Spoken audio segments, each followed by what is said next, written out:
Welcome to the F Word. My name is Molly Connell, and I'm the producer of this show. The things you'll hear over the next hour represent the views of the F Word and the people making them. All opinions and quotations in no way represent River West Radio and are the sole responsibility of the producer, guests, and callers. River West Radio is not liable for any legal issues arising from the content of this program. Well, this episode of the F Word tonight will be on spoken word, which is a really awesome artistic form. And I'll let our guest introduce herself today. Hi, my name is Mikey. And Mikey, what do you do? I do spoken word through my school. I attend Milwaukee High School of the Arts. I'm a creative writing major there. Okay. What year in school are you? I'm a junior this year. Okay, very cool. Are you involved with a spoken word group on your campus, or do you do it in the community? Actually, I'm a part of the high school slam league, so we have a team there called Spiders, and this will be our 4th year or 5th year competing. Oh wow! So, yeah, have you done that all years that you've been in high school? Yeah, I started my freshman year, and I've been continuing with it because it's a big family environment, so it's really nice to have that. Yeah, that's awesome. Then. So can you tell a little bit about the background of that, of your group, and kind of like what it's all about and what you guys do? Spiders is a group at my school, and we do spoken word. We meet every Thursday, and we all sit in a big circle, and it's a big loving environment. We share our poems, and over time we prepare ourselves to slam against other schools like King and Riverside. I believe 17 schools are competing this year, and this has been going on for the past 4 or 5 years. Our school has won 3 years in a row, and basically it's just preparing us for competition, because spoken word can be a competitive art field. So we go and we spit against other schools, and we share our poems and our stories, and we get judged and we get scores, and whatever school gets the highest score of the night, they win that slam. So what are some of the components that go into judging a spoken word performance? To judge a spoken word or a slam, you pay attention to confidence, because even if a poet is reading off paper, if they're confident with it and if you can tell that they've rehearsed and that they really took the time to tell their story, you don't really judge the content, because you can't pick your story, so you really judge the presentation of it and the emotion behind it, and if you can tell it's something they really are passionate about, because spoken word usually focuses on controversial issues and world issues and stuff that happened in communities.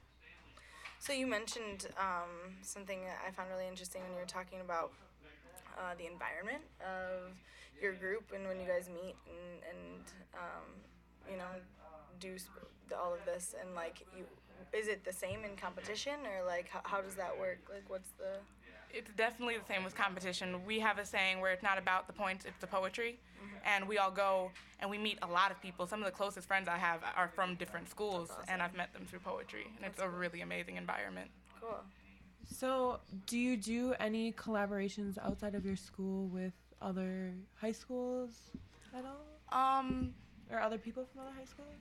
Yeah, sometimes. I'm working on a couple group pieces with people who are from different schools, and also there's other stuff under the same organization, which is called Stillwaters Collective, and they have the high school slam league, and then there's other open mics they have, and we do a lot of collaboration and working through those. So those are actually community groups, the Stillwater?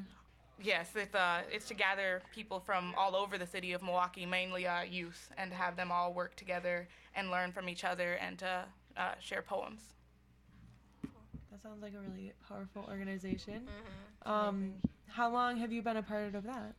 I've been a part of it since my freshman year, so this is my 3rd year, and I've met a lot of interesting people, and a lot of people who even haven't been doing it for as long, but you can still tell they're passionate about it, so It's really amazing. How did you get involved with spoken word? My 8th grade year, I wrote a lot of poetry. I've always enjoyed writing. Like I said, it's my major. But when I came to High School of the Arts, they had a slam poetry team, and I was just used to having stuff in my notebook, how I was feeling that day. They're more like diary entries. And after going and seeing the competitive side, because I'm really competitive, so I like to go in, and I was like, oh, you can compete with poetry? And even aside from that, the family environment that was initiated, the first day I was there, people are like, oh, hi, what's your name? How long have you been writing? And it's mainly a family thing, too. You don't think of it as competition by the end of the day. So it's amazing. That's awesome. Do you want to do one of your pieces for us? Sure. The first poem I'm going to recite is titled My Vagina, and I focused a lot on, it's more of my feminist piece about women who have sex versus those who don't and the reasoning behind it. So, my vagina is awesome, a place no one has ever been. A garden where only patience grows, a black hole that sucks up the attention span of teenage boys as they contemplate space exploration. My vagina is a magic carpet even Aladdin hasn't ridden. And yes, it is also like a genie's lamp that's been hiding beneath the sand because I am a walking, talking African plateau. I am royal. So do not judge me because I keep the entrance to my kingdom closed. My husband will have the key around his ring finger. The king's speech will be filled with I do's. However, in fear of becoming a wife if I don't, I wear my abstinence like a bulletproof vest, reflecting the words of anyone who tries to persuade me to open up and reveal my personal Garden of Eden, reflecting the words of these men who nibble on misogyny like fruit but gain no knowledge and simply take pleasure in the naked. Truth be told, I think even the most blasphemous of women are sacred, but I might be influenced by Eve's lost generation. The apple doesn't fall far from the tree.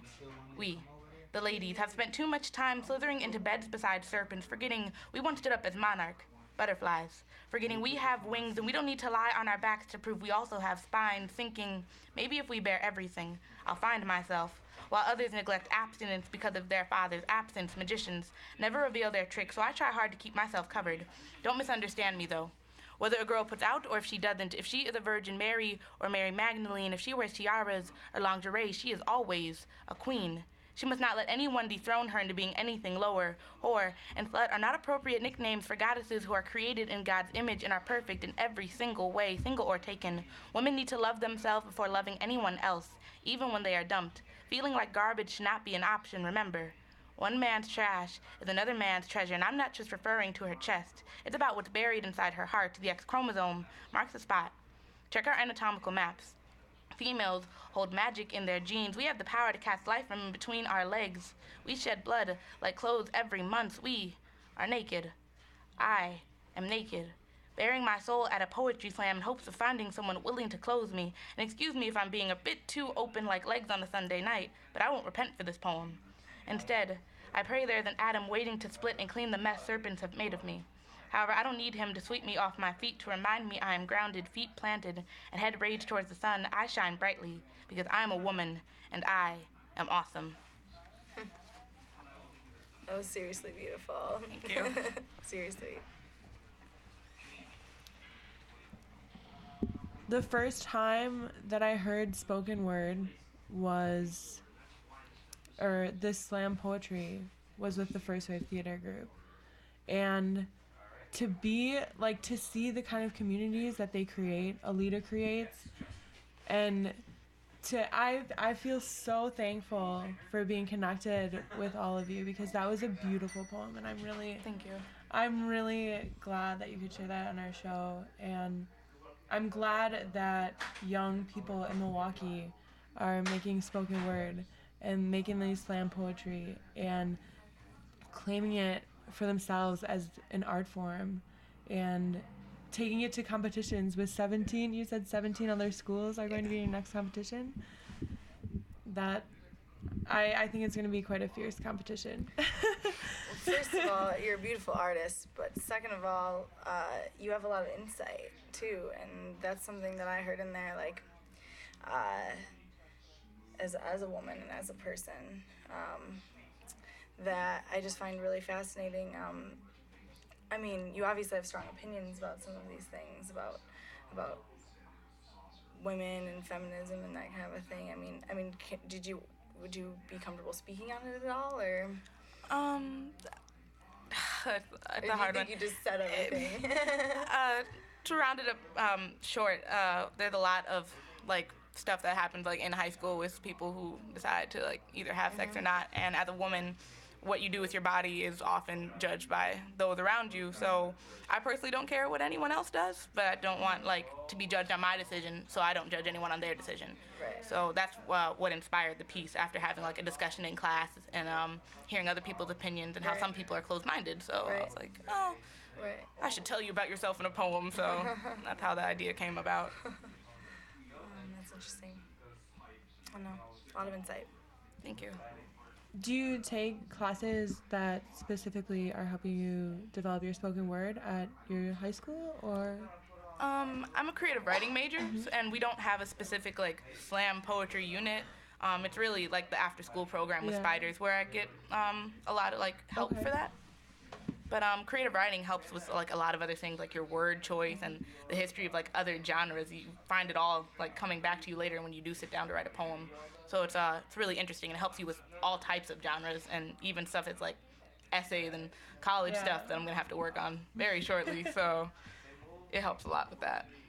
Have you been approached by any colleges yet to get some scholarships for your spoken word? Or? Not for spoken word specifically, but I've gotten other letters like, we see you're interested in English. So I've gotten a lot from colleges. I'm actually planning on submitting to First Wave next year, so I'm really nervous for that, but I'm very excited at the same time.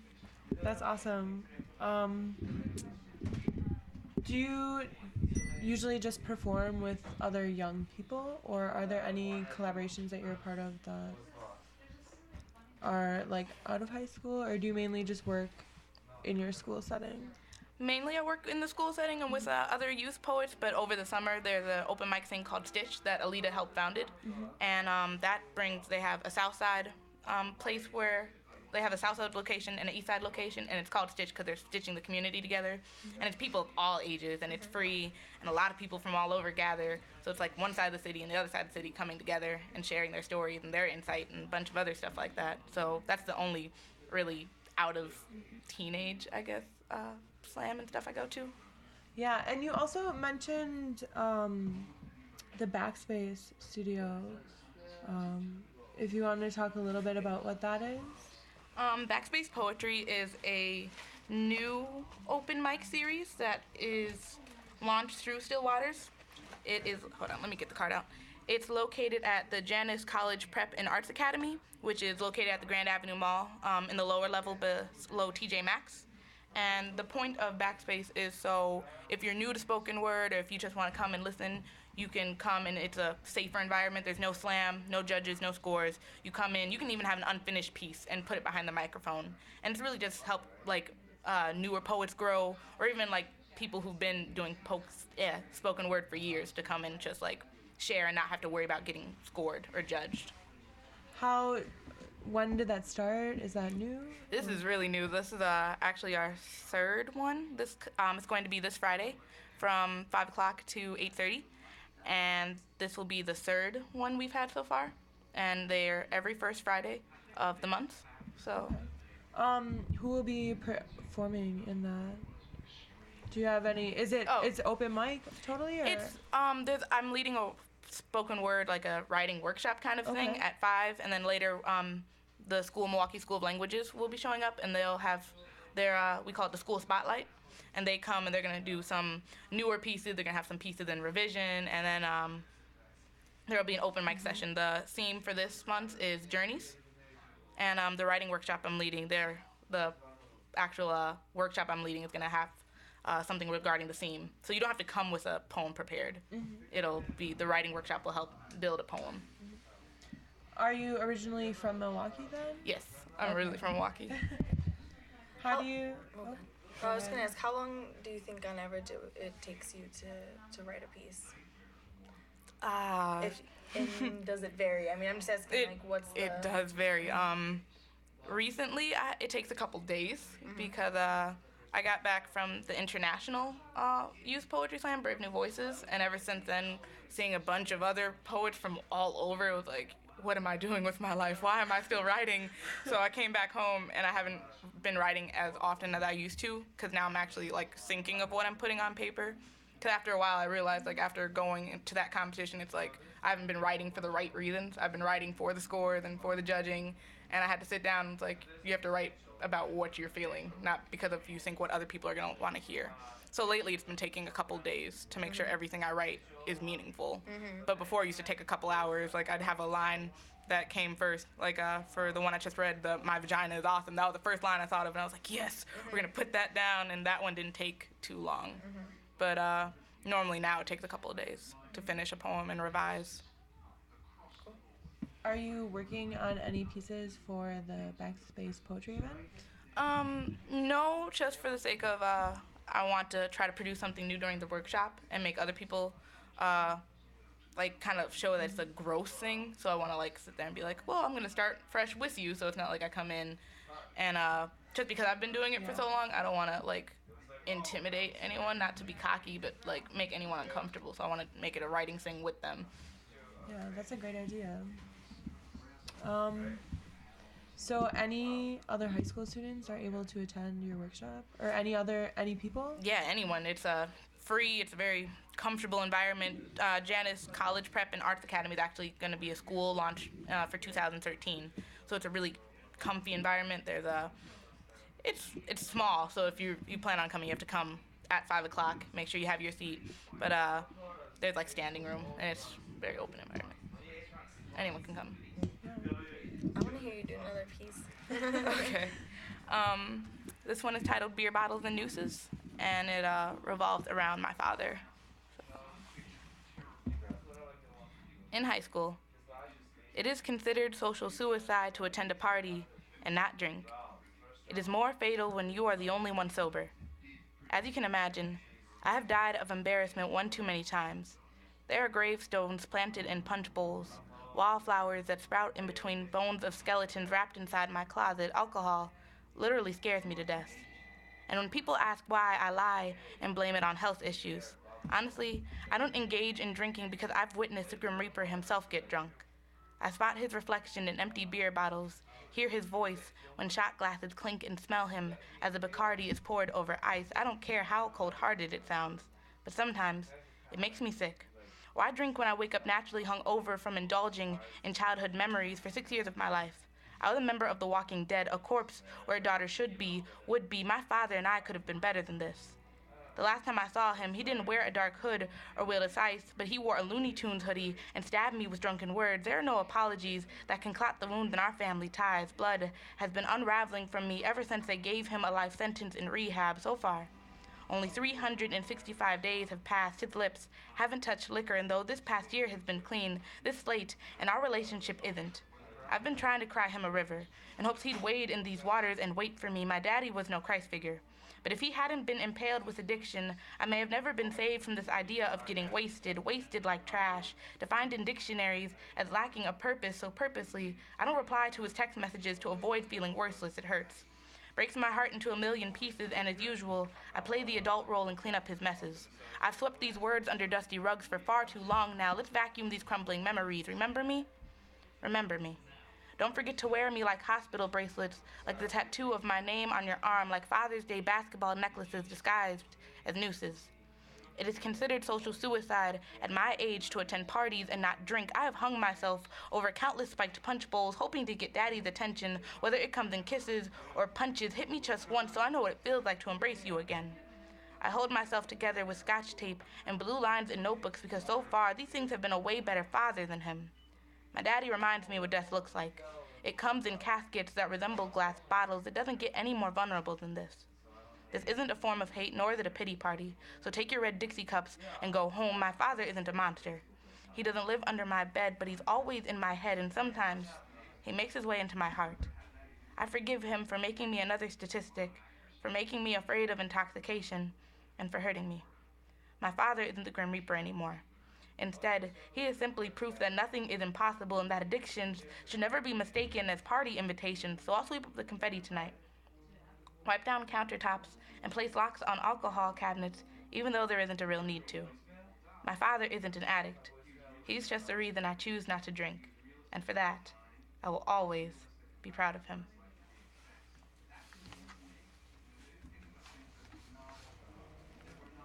Very powerful. Thank you. When did you write that poem? Is that a recent poem? I wrote the poem a little bit before, like, I believe June.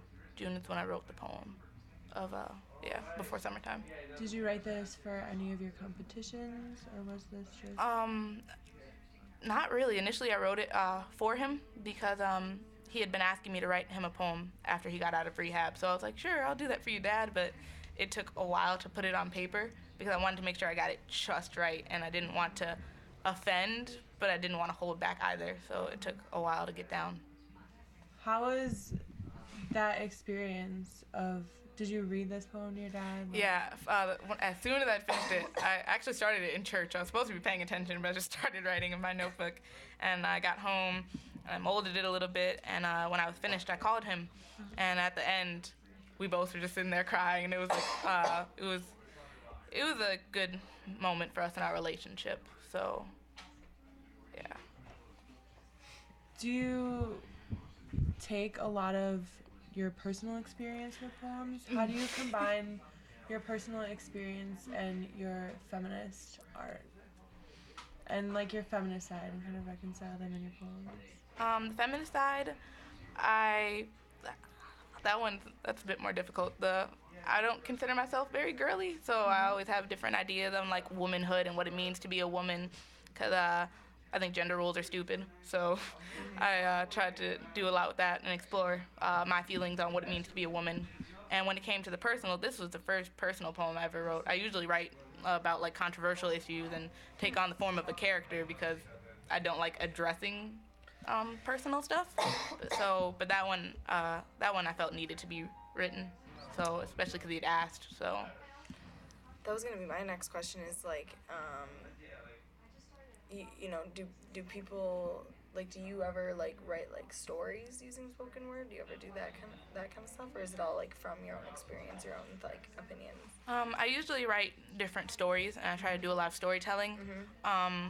One of the first poems I wrote was about a miscarriage, and I wrote from the point of view of the mother. Mm-hmm. So I usually try to go as far away from my life as possible because my first passion was acting. Mm-hmm. So I guess I kind of incorporated writing and acting and tried to put them together. But normally I don't address personal issues with my poetry. I try to focus more on the controversial subjects. Mm-hmm.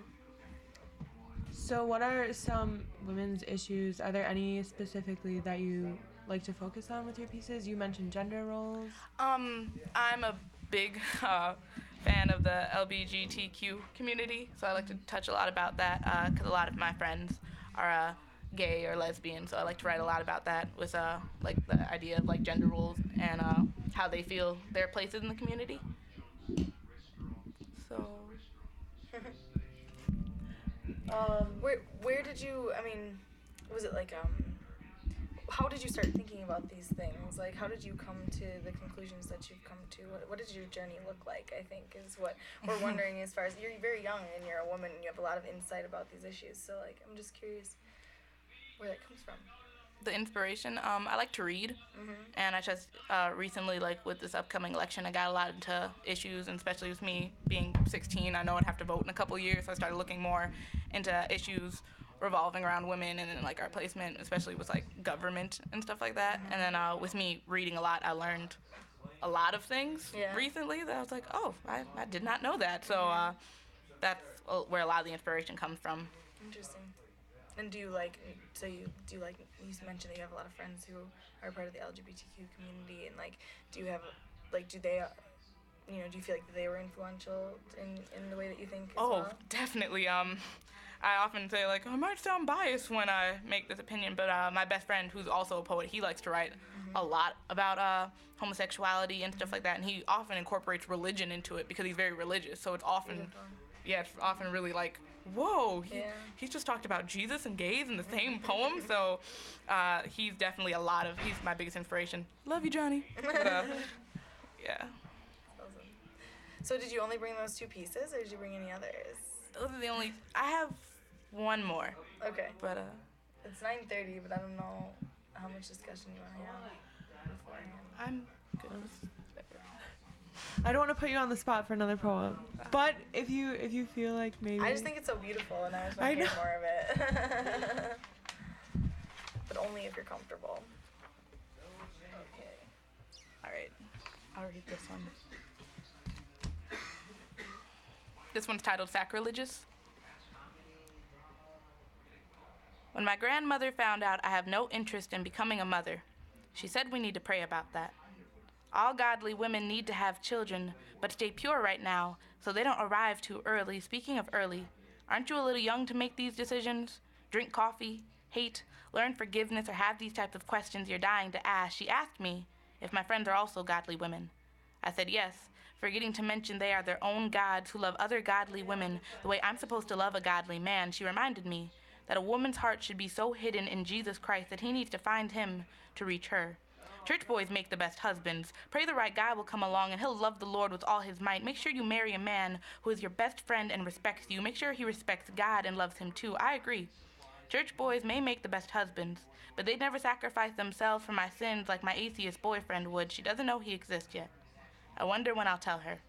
She stated, "The Bible is your sword, an instruction manual on how to live. I wonder what would happen if I threw God's word at her chest and if the paper cuts would show her why not to take his book so literally. When I'm around her, I contemplate my chances on getting into heaven. Do I go her way or the highway?"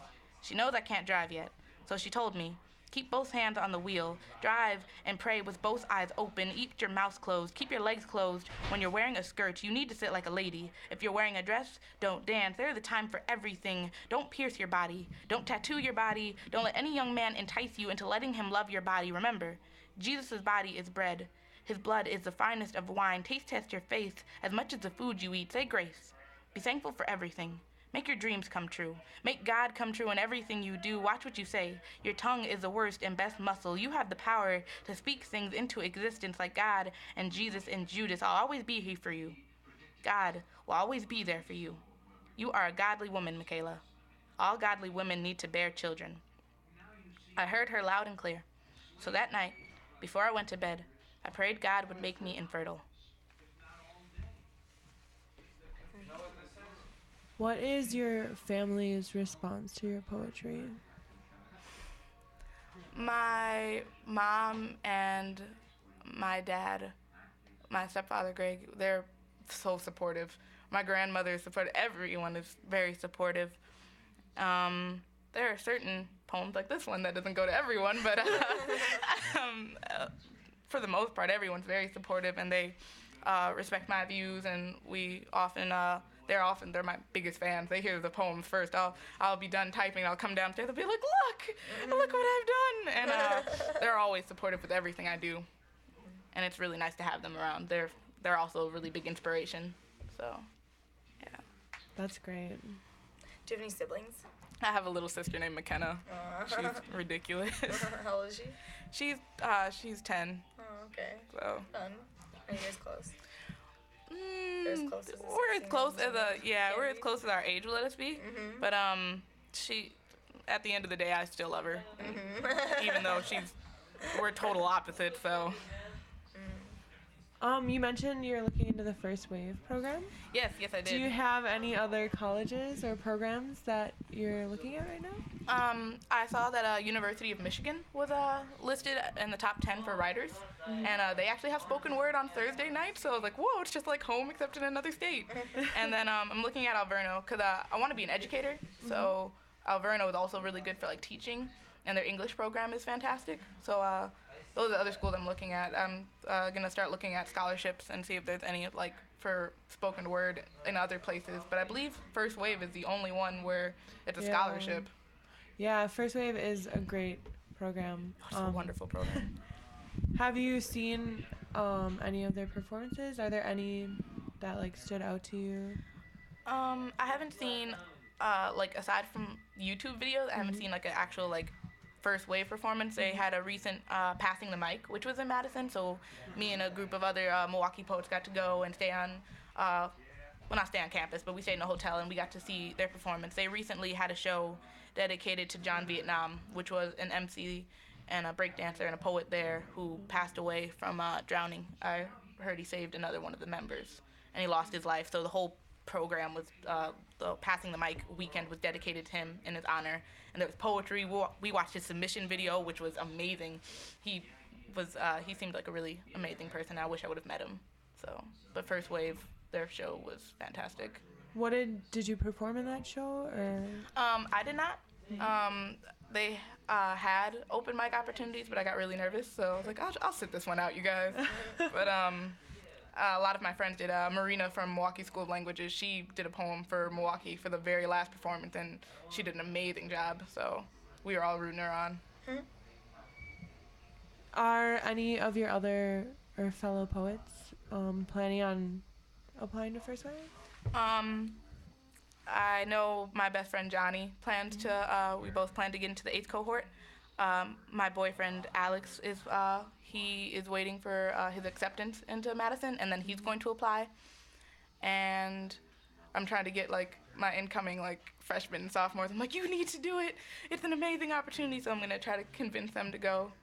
And I know there's a couple other people I know through like Brave New Voices who are trying to apply. So how do you think First Wave has affected the younger spoken word communities in Wisconsin?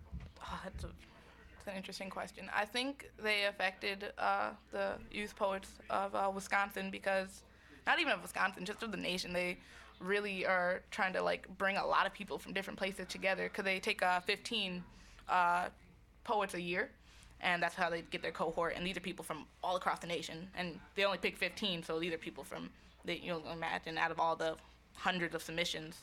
And I think it affects them because it gives them a resource, and it gives them a place to grow as an artist, and it gives them pretty much like a stepping stone into like after they graduate, like they have like First Wave under their belt, that's a resume builder. So I think it gives them a big resource and a big opportunity to grow. So I'm sorry, I didn't mean to interrupt. What do you do with that? Like what would be, like you said you want to be an educator, like would you take that and become an educator with that, or would you try to do something else with that? Educator is kind of like the real career kind of a thing. I really want to travel and do poetry. Yeah.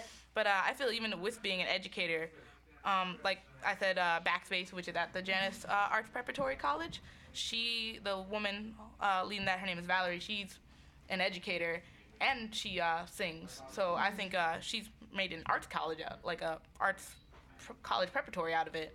I feel like it'll really help like just to get in front of people and talk, because I'm normally really awkward and I ramble a lot like I'm doing now. So Ramble on. I feel like it'll help me like You're get among comfortable. friends. So, The queen of rambling. But see, I'm doing it right now. I told you I do it. I'm doing it now. But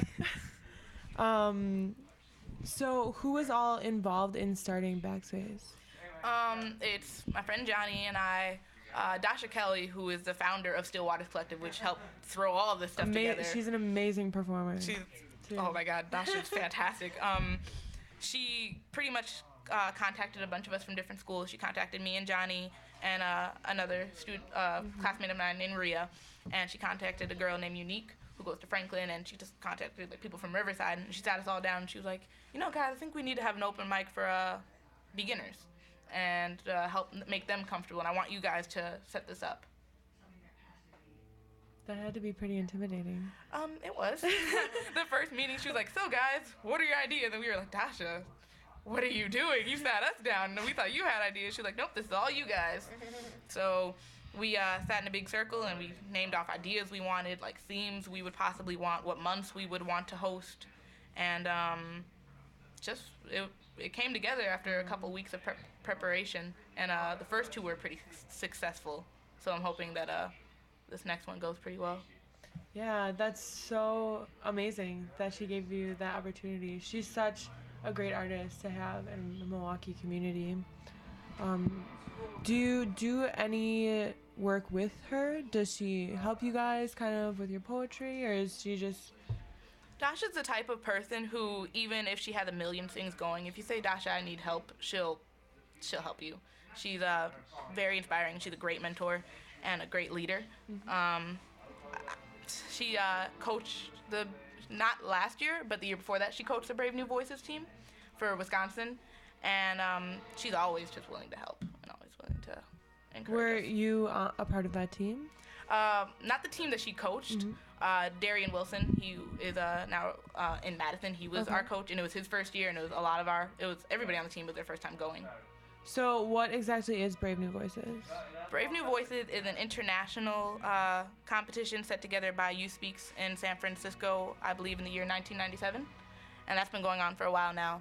And what it does is each state gets a team of 6. This year it's been reduced to 5, and they get their 6, and each state has a different way of going about it. Here we have something called Voltage, which is like a mini slam that works its way up until you compete for Brave New Voices.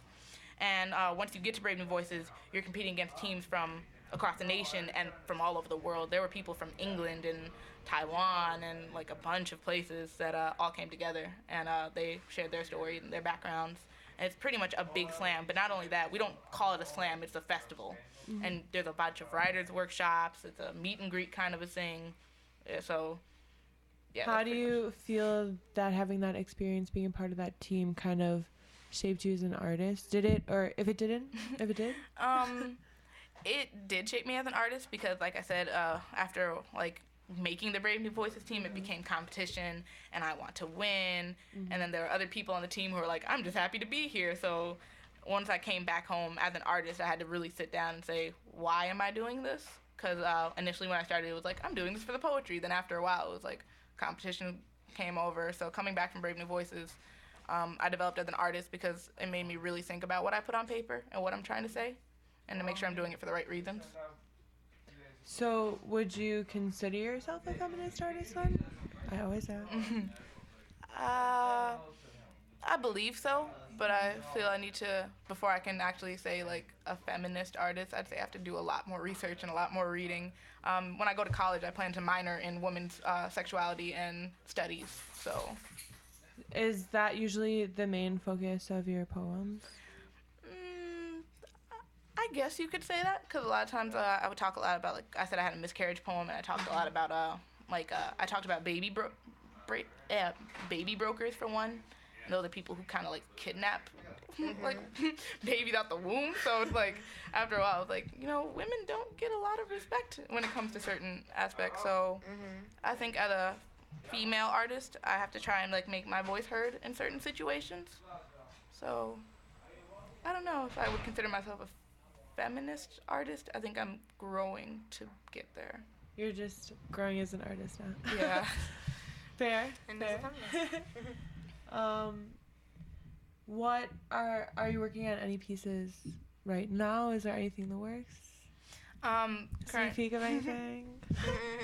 I don't have any sneak peeks at the moment, but currently I am working on a piece with my friend Johnny, and we wanted to focus on the show Toddlers and Tiaras and the pageant show, and we were gonna be 2 siblings, and I was gonna be a sister, he was a brother, and we were gonna talk about like the fight for mom's affection, because I've seen episodes like that, and it's very interesting to watch. Toddlers and Tiaras. After a while, it's like, I have to turn this off. This is actually really disappointing. What are some other social kind of icons, things that influence you? Like other poets or other horrible TV shows? Oh, God. At Brave New Voices, I got to meet Andrea Gibson, and she is a gay activist and a spoken word artist, and she's actually like a feminist, and she does a lot.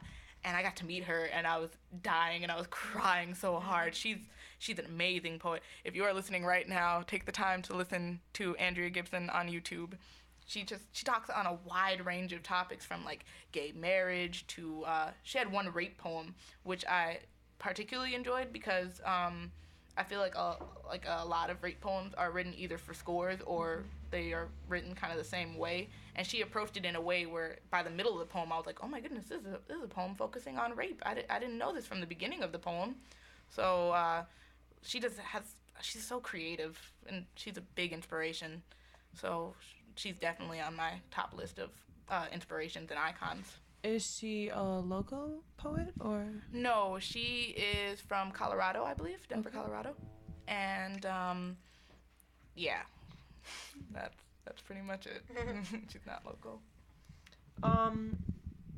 Do you see a growing poetry community, a growing space for women to perform, or for young artists to perform in our community, or I what d- is it like out there for young artists? Tell me. I definitely think it's growing, especially with at my if I were just to focus on my school, the interest in it.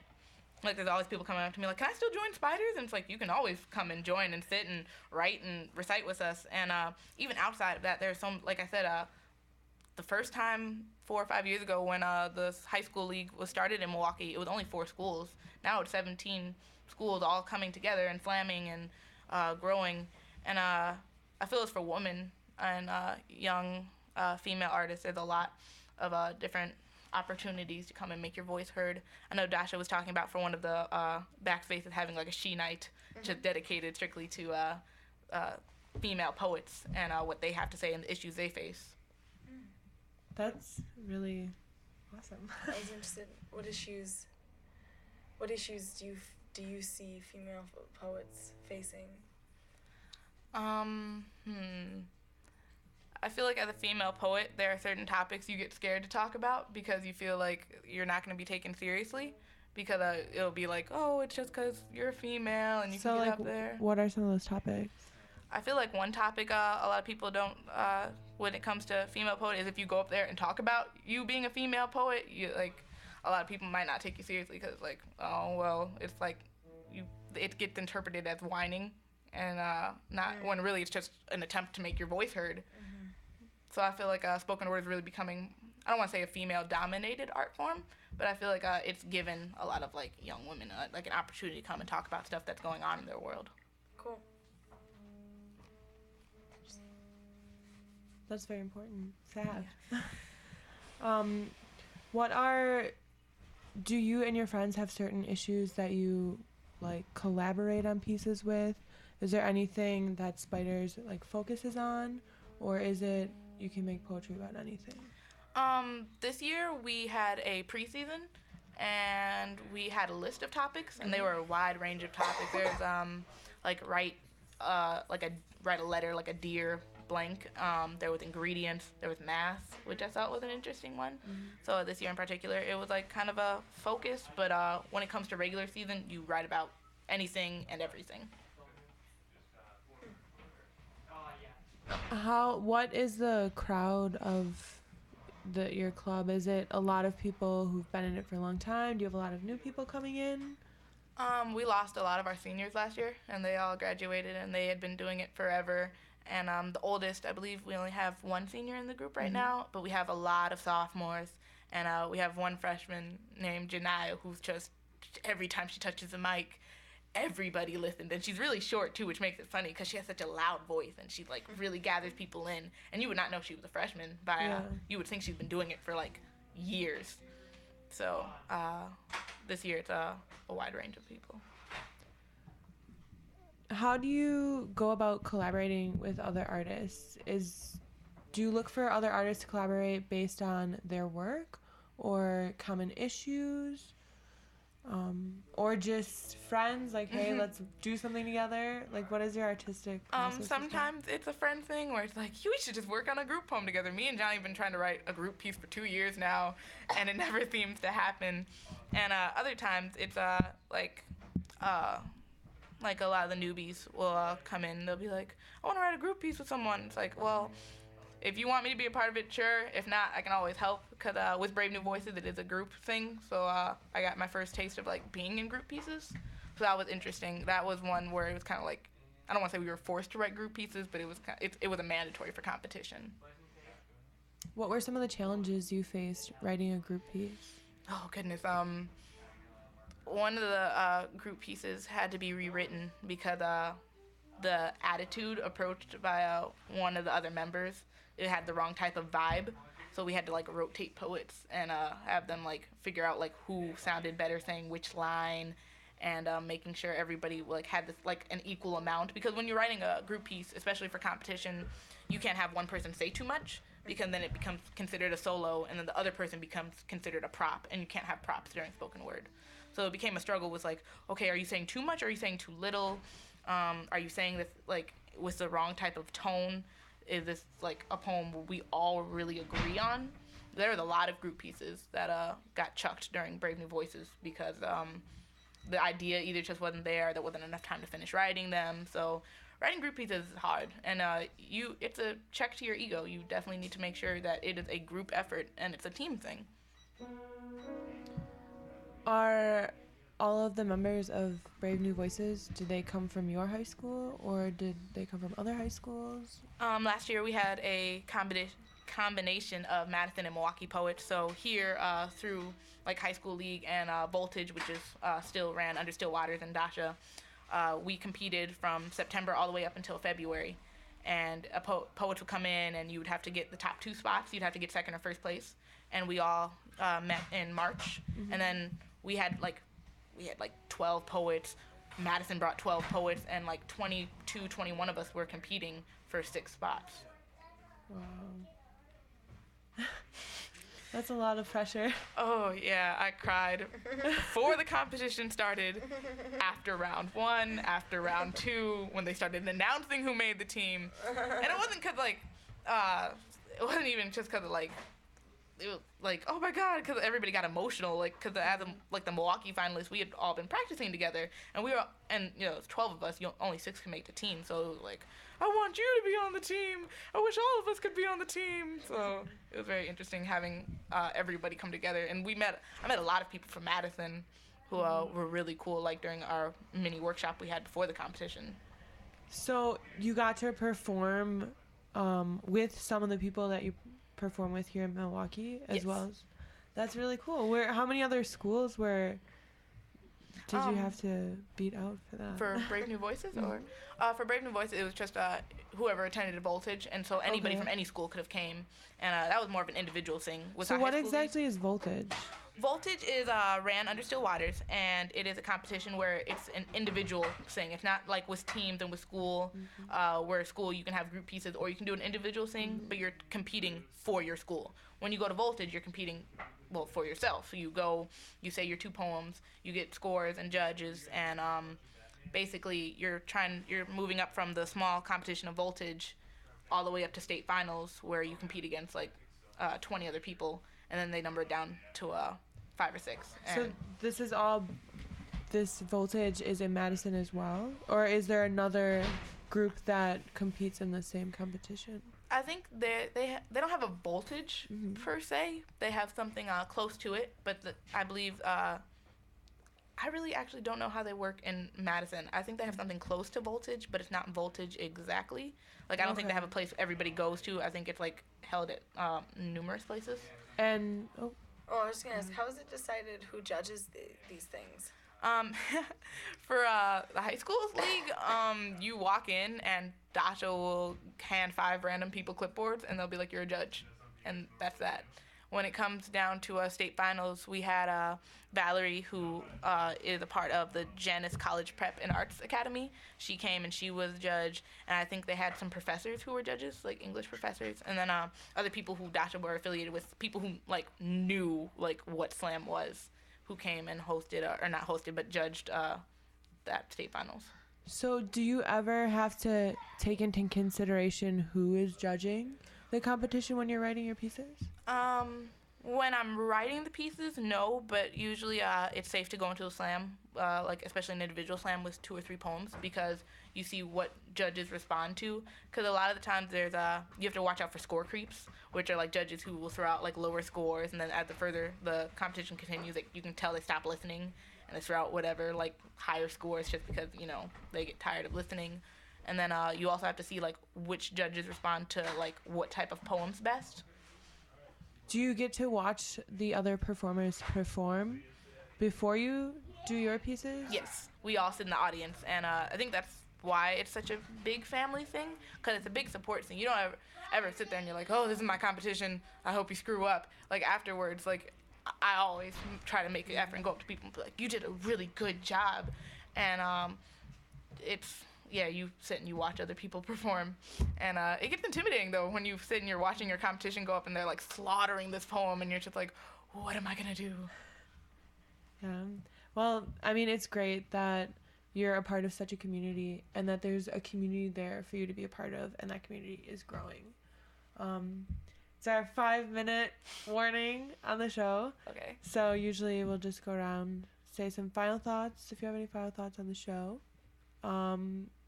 If you wanted to kind of talk about that event again, just give those dates and times. Of course. And information. This Friday, December 7th, from 5 to 8:30 p.m. at the Janus College Prep and Arts Academy, which is located at Grand Avenue Mall, which is in the lower level below TJ Maxx. There is a free open mic / writing workshop, and Milwaukee School of Languages will be our school spotlight for the evening, and I will be hosting alongside my friend John Trello. And just come and bring your pieces, bring paper, bring pens, just come and enjoy.